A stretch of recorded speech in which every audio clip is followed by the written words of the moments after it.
going to come up and tell us a little bit more about himself as well. So, Steve?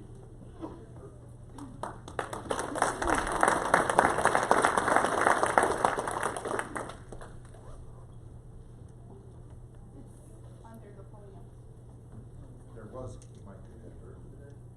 Yes. I promised that I would use this. So it will be up momentarily, I suspect. The green light means that the mic is on, right? Yeah. Got it. Want to get that right. Oh, I forgot. Junior church. Okay, the kids are dismissed to wherever the kids go. I know that there's people who think you'll really enjoy this, but there are probably some who are sure that they've got a better program for you. And I probably agree. Okay? I am the Messianic rabbi of a Messianic congregation that is in downtown Utica. Messianic Judaism has been above ground since the return of Jerusalem to Jewish hands in 1967. Amen. And what ended up happening is we ended up having a move, and I firmly believe when there is a move in the geopolitical, that there is also a move in the spiritual that is parallel. And so one of the things that I have watched over the course of history is kind of like trying to take the history and the narrative that's reported in textbooks and take a look at what God has done in parallel to these things over the course of history. And so a lot of people in the 1960s, it was believed that Jews did not believe in Jesus. And then there was an outpouring of the Spirit of God, and all of a sudden what ended up happening was there were Jewish hippies in San Francisco and in Los Angeles and New York City and in other parts of the country who started coming to faith and coming to believe. And so Jerusalem returns into Jewish hands. Jewish people around the world start to be interested in who is Jesus. Now, typically when I talk about Jesus, I call him Yeshua, because that's the name that his mom knew him by, and that's the name his friends called him, okay? Yeshua is a name which in Hebrew means salvation. So when you see the angels say, he shall be called Yeshua, or Jesus, because he will save his people from his sins, it literally translates as, and he shall be called salvation, for he will save his people from his sins. That's what it meant originally. The name Yeshua is also a derivation in the name that's very similar to Joshua in Hebrew. But there's enough of a difference, so there are Joshuas and there are Yeshuas as well. So this is where we're starting from. I am really excited to talk to you guys today. And this is the reason that I'm excited to talk to you. I believe that when you see what God is doing through human history, it's going to build your faith. Okay, I know that you live in a culture and in a society where a fair amount of people don't believe that they have to have any sort of, they don't have to have any sort of biblical faith. And at this point in time, in certain quarters, in certain areas, amongst academic people and possibly amongst people you work with, there is a certain contempt for the biblical faith. And, you know, we have a society where people don't think that you have to believe in God, that you don't have to have a personal and biblical faith, and you don't have to work on this sort of thing. All I've got to say is, how are you enjoying those mass shootings, guys? And when a society degrades and comes apart, there are consequences to this. And so I really believe that the body of Messiah is a bulwark and is a protection against the degeneration of society around here. And I want to commend you for your pursuit of Messiah, because I believe that you are salt and light to the society. And what I'm hoping to do today in taking and talking to you about the interrelationship of what God has done with the Jewish people over history and what God's doing with the body of Messiah, is I'm hoping to bring you to a place where you look at history in a fashion where you say, history is God's signature and God's calling card, so that we can know him, so that we can walk with him. Okay? So here's the other thing that I want to mention to you is the reason that I got the invitation is because Pastor Cecil and I end up getting together with your other group of guys for lunch twice a month. And there is a fellowship of Bible-believing pastors in the region who get together. There's probably between 15 and 20 of us that typically could show up on any given one of 2 Tuesdays a month. We get together, there is a support in the body of Messiah. There are pastors of other churches who are praying for you and who are praying for your well-being and praying for your prosperity and praying for your doing well. And so there's a group of guys who want to see Bethel do well, because we understand that if Bethel does well, the body of Messiah across the region does well. And so you're attached to other parts of the body of Messiah.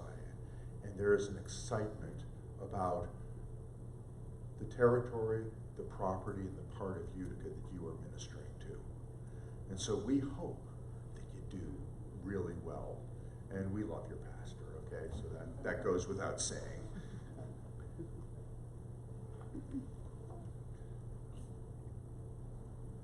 One of the questions about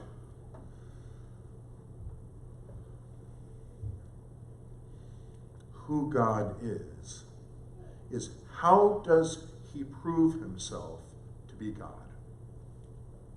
There was a point in the Middle Ages where there was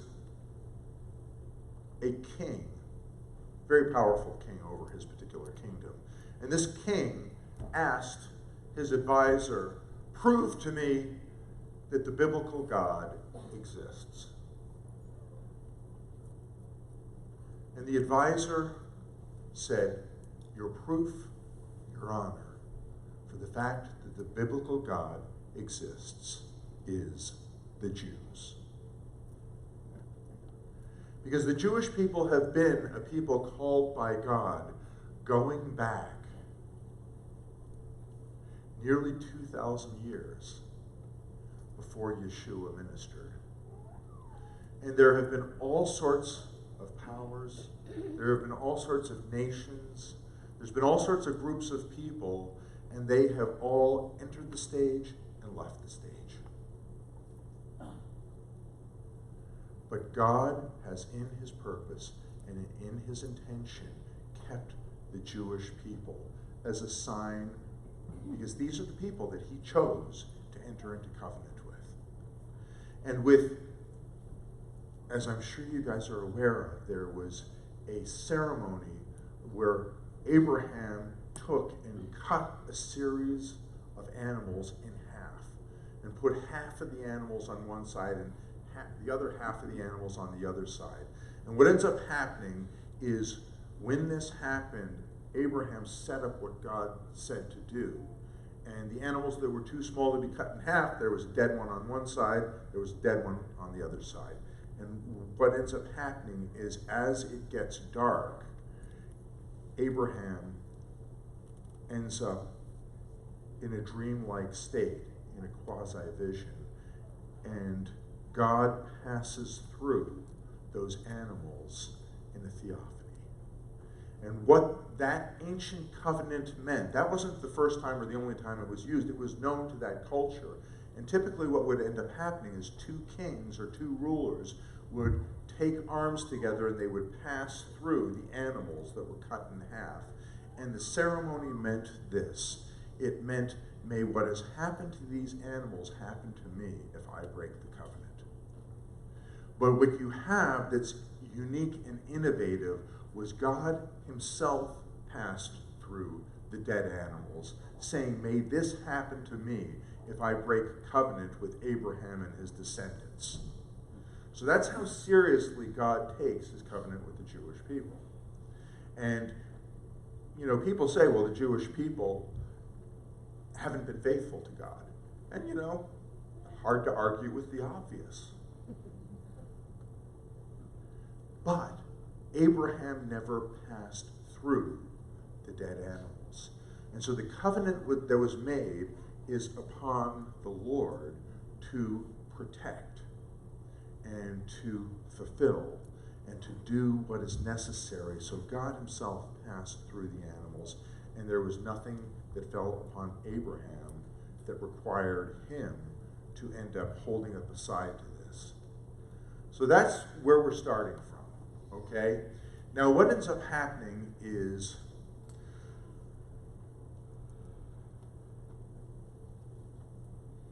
we have this extraordinary book that is written by a Jewish rabbi, known to you as the Apostle Paul, and it's the book of Romans. And what ends up happening with Romans is Paul has written to the body in Rome that he hasn't been to yet. He is looking at the Eastern Mediterranean as being crowded. The gospel has been preached there. The good news of who Messiah is moving through. There are communities that have been prepared and have been made ready to share who Messiah is. And so he is at a point in time where he is in jail, but he's hoping to get out of jail. And when he gets out of jail, he wants to go to Rome. And what he's hoping for in terms of Rome is not simply to go to Rome, but use Rome as a base of operations from which to reach the Western Mediterranean, all the way to what we know as Portugal and Spain now. And so he's looking to go west. And so he writes this letter so that folks can understand what his heart is, where he's going, why he cares about the salvation that has to come to the world. And so, beginning of Rome chapter 9, he ends up dealing with a problem. And the problem is, if Yeshua was the Jewish Messiah, how come there are many Jewish people who did not recognize him as the Messiah at that point in time? And so what he writes is, I am telling the truth in Messiah. I'm not lying. My conscience bearing me witness in the Spirit of God, that I have great sorrow and unceasing grief in my heart, for I wish that I myself were accursed or condemned, separated from Messiah for the sake of my brothers, my kinsmen according to the flesh, the Jewish people. I who are Israelites, to whom belong adoption as sons, and the glory and the covenants and the giving of the law and the temple service and the promises, whose are the fathers, and from whom is the Messiah according to the flesh, who is over all, God blessed forever. Amen. But it's not as though the word of God has failed, for they are not all Israel who are descended from Israel, neither are they all children, because they are Abraham's descendants. But through Isaac your descendants will be named. That is, it is not the children of the flesh who are the children of God, but the children of the promise are regarded as descendants. For this is the word of promise. At this time I will come, and Sarah shall have a son. And not only this, but there was Rebekah also, when she had conceived twins by one man, our father Isaac. For though the twins were not yet born and had not done anything good or bad, in order that God's purpose according to his choice might stand, not because of works, but because of him who calls. It was said to her, the older will serve the younger, just as it is written, Jacob I have loved, but Esau I hated.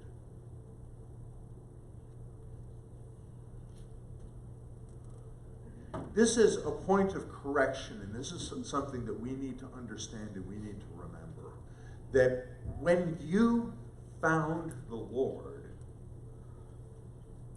he found you long before you think you found him.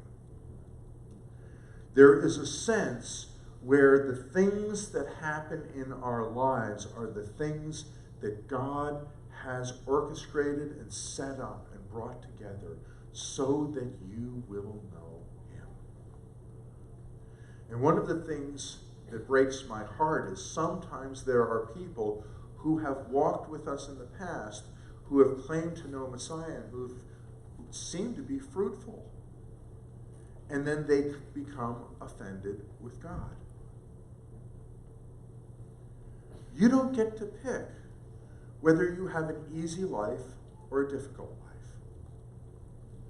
You don't get to pick whether you have tragedy or whether you dodge the bullet.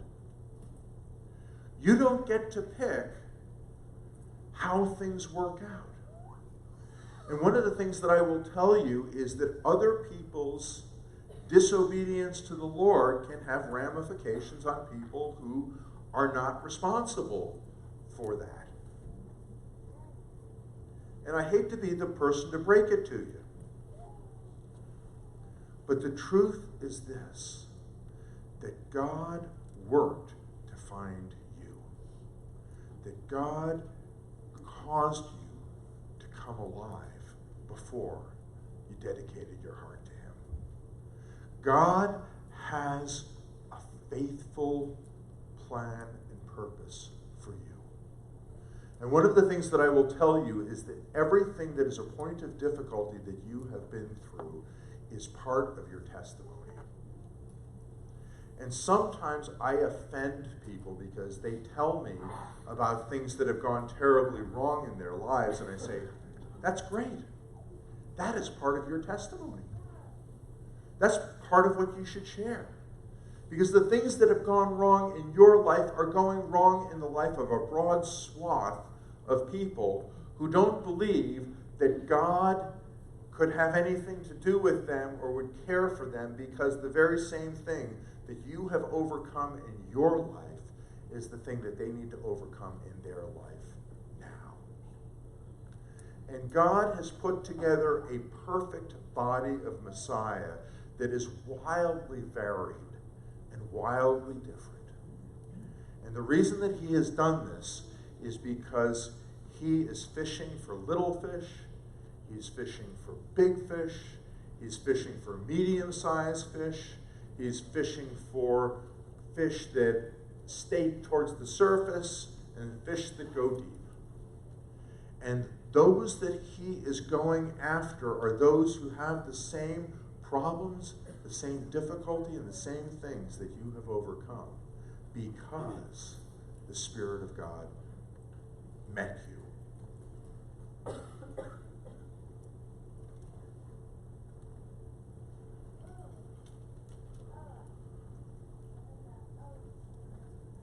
Welcome to being chosen of God. Now, you know, the rest of this, here's what's going on. We don't know who else is chosen of God, because God doesn't tell us. But you have power, you have influence, you have impact, you have people you can care for who don't yet know God. And what's going on is God has launched you into people that you work with. God has launched you into families.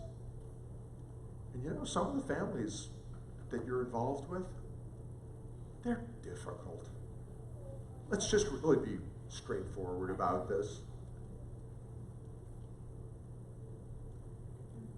God has placed you in positions where people have been watching you for weeks and for months and for years.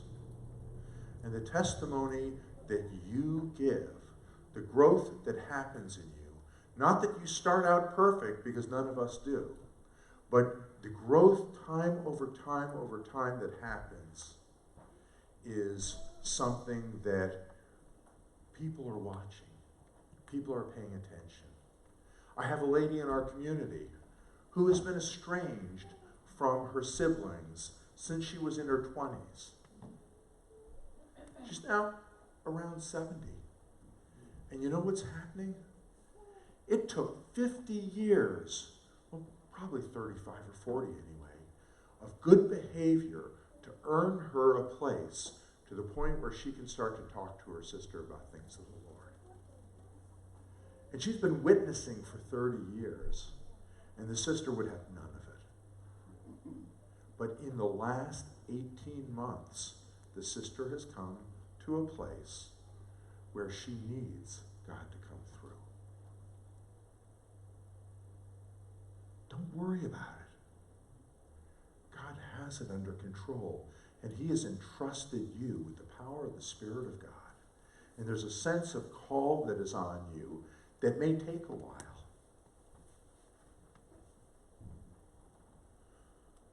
So we've laid out about the Jewish people. They belong to the Lord.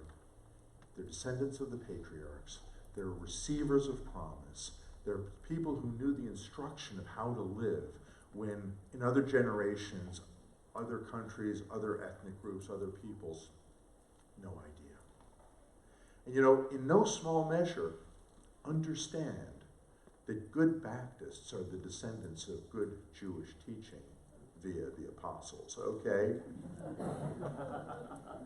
So the fruitfulness of the Jewish people is measured in your attachment to the words of Hebrew prophets and Hebrew followers of Jesus in the New Covenant, okay? So he goes through this and says, it's killing him. He's got great sorrow about the fact that many Jewish people have not yet found Messiah, okay? And he says, in terms of this, that those who have received the Lord are people whom God has called. And God's choice stands. And as God's choice stands, he shows that in the family at the very beginning of Abraham, Isaac, and Jacob, that there were those whom God chose. There were those whom God called. And there were those whom God did not respond to. Okay? That could take 4 to 6 weeks to talk about. You'll just have to trust me on that one. Or not. Okay? But here's what we have. You have the sense of the sovereignty of God that is laid out in Romans chapter 9.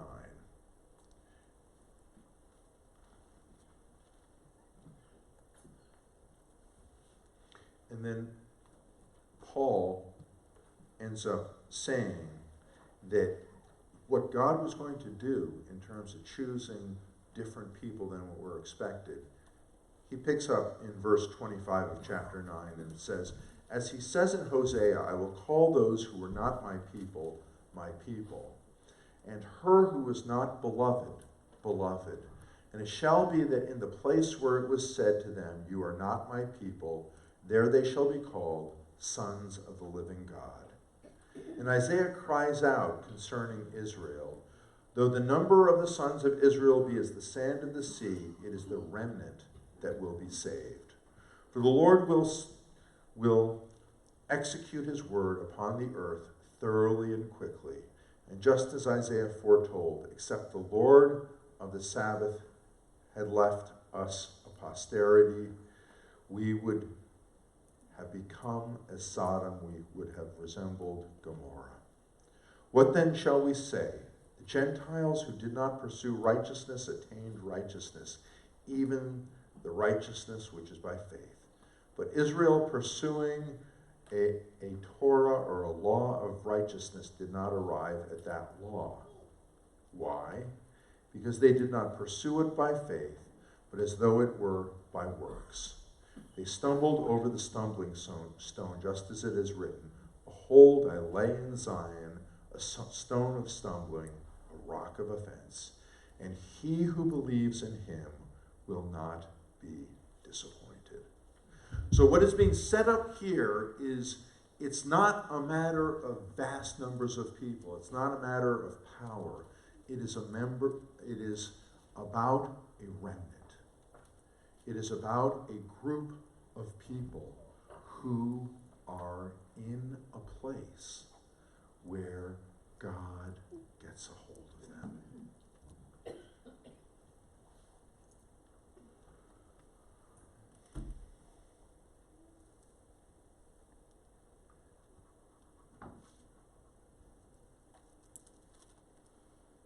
The argument is that it's unexpected that all of you would end up receiving salvation. You were from the nations, and God has gotten a hold of you. What was expected was that God would end up saving the people that he had worked with for thousands of years. What it is said here is the point by which you stand is not your legally doing things right. What you stand on is trusting the fact that God has extended you a gift. You have received something by faith, and those who attempt by following a legalistic system to get what God gives never get it. And any religious system that is saying, we have laws, we have instructions, do the good stuff, don't do the bad stuff, and if you do the good stuff and you don't do the bad stuff, you'll be able to stand. Any religious system that sets this up falls short of being a people whereby God says, trust me.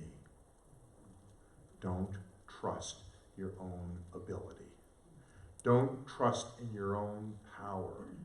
Don't trust in your ability to be religious. Instead, trust me. And that's the heart of the good news. The good news is that you came from a position where you needed help. And whether you grew up in the faith or whether you came to the faith after some hard living and bad mistakes, doesn't matter. What matters is that you have trusted that God has what's necessary to provide for you. This we agree on, because this is life and this is truth.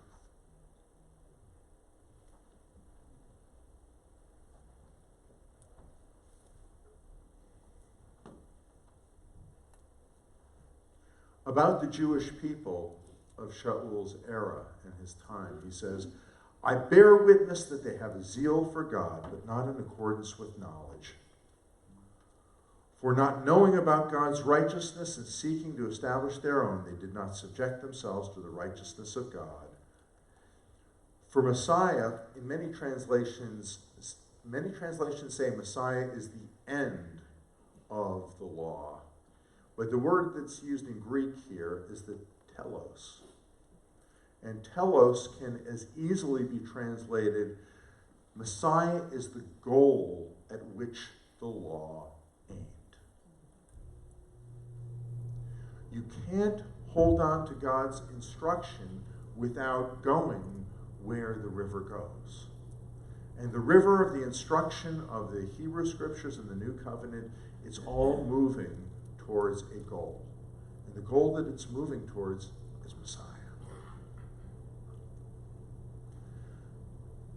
So this is the promise here.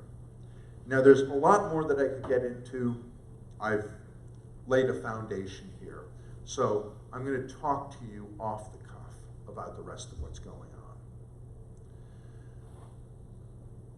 If you were to continue reading from Romans 9 through 11, you would end up seeing that the Apostle Paul says that in the end, all Israel is going to be saved.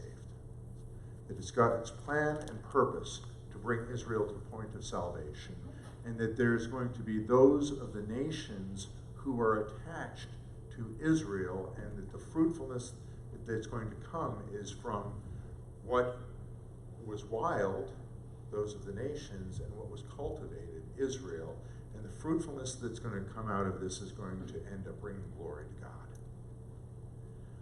I want to tell you about this because you're living in a time where there's evidence everywhere of what God is up to, but not everybody thinks about it all the time. You know, you think about the stuff that's ahead of you. You don't think about the big picture necessarily. I was given the opportunity between 2010 and 2013 to earn an academic doctorate. And the academic doctorate that I worked on required a dissertation. It required me to contribute to the knowledge of history. And so what I studied was salvation history. I studied the first 400 years of when the Jewish people and the believers in Messiah separated. And I studied the last 400 years. And you know what I've learned and what I've discovered? I've learned that in academic circles, there are a lot of Christian scholars who are seeking to understand the Jewish depth of the biblical faith. But what I also discovered was in the last 300-400 years, there's been an enormous number of Jewish scholars who have been terribly interested in who Jesus is and how to bring Jesus or Yeshua back into the Jewish faith. And you have things like the most preeminent Talmud scholar in America is a professor at the University of California, Berkeley, named Daniel Boyarin. And Daniel Boyarin he writes many books, but he has written a book about the separation and the division between the Jewish people and Christians of biblical faith, and has argued that the division was a mistake and it shouldn't exist. Boyarin has argued Yeshua as being fully in the center of Judaism. He has argued that the Apostle Paul, in terms of his thought and in terms of his argumentation and in terms of his presentation of the salvation of the nations, was entirely in the mainstream of the Jewish world of his era and of his time. Orthodox Jewish guy. You have another Orthodox Jewish guy, Pinchas Lapid, who wrote a book called The Resurrection of Jesus. I will save you the 200 pages of the book and bring you to the conclusion.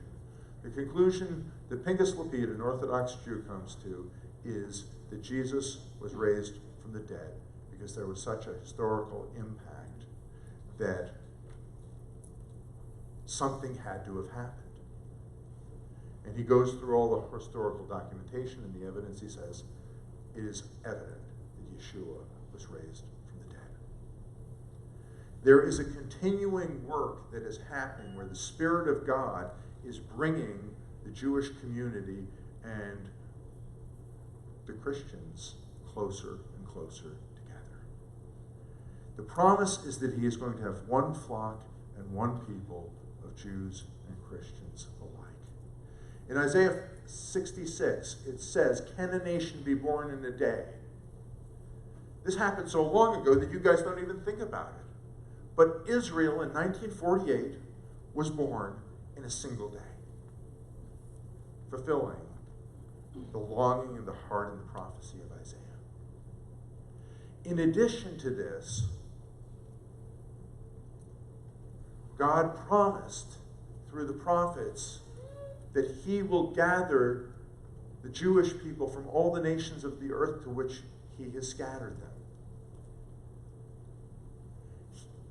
When Israel was born in 1948, it emptied the entire Muslim Middle East, almost entirely, of Jewish people who lived in countries like Yemen and who lived in countries like Iraq, who lived in countries like Saudi Arabia, who lived in countries like Oman, who lived in all of the countries around the area. They were all emptied into Israel. Since that time, there have been waves of immigration from different countries, one at a time. When the wall fell from the former Soviet Union in the late 1980s, the Jewish people from the former Soviet Union moved from the former Soviet Union to Israel.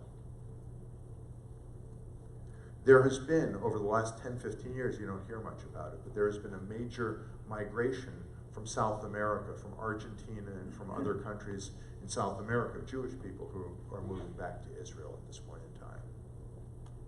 I had the chance to be in Israel the end of January this year. And you know what I'm meeting? I'm meeting secular Israelis who are interested in who Yeshua is.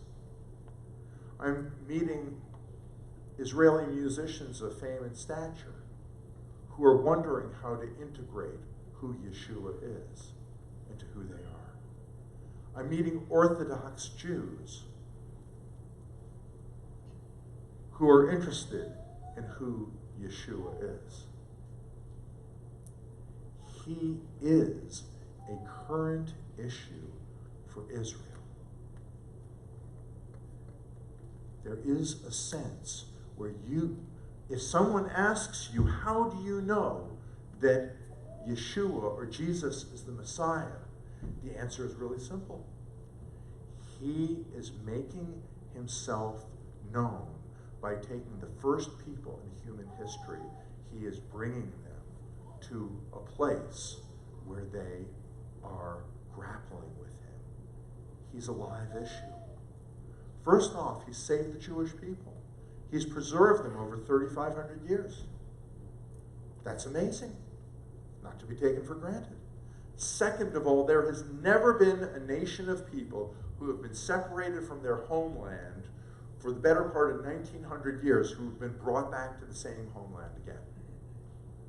The rule in human history, you can study it, you can see if I'm telling you the truth, is the rule in human history is within 3 to 4 generations of a people being taken out of a land, they cease to exist. They intermarry and become parts of other groups of people. In addition to this, you have alliances that are being set up between Iran, Russia, and possibly even Turkey, who's in NATO. So that's terrifying, okay? But you have the alliance of these 3 sets of countries against Israel. And there's saber rattling, there's instability, and Syria has been turned into a horrific place at this point in time. There's all this kind of stuff going on. But you know what Russia, Iran, and Turkey all have in common? These are the 3 countries that biblical scholars have said one of them may be where Gog and Magog from the north of Israel is what's expected to attack Israel according to Ezekiel 38. You're seeing alliances come together that have never happened in human history.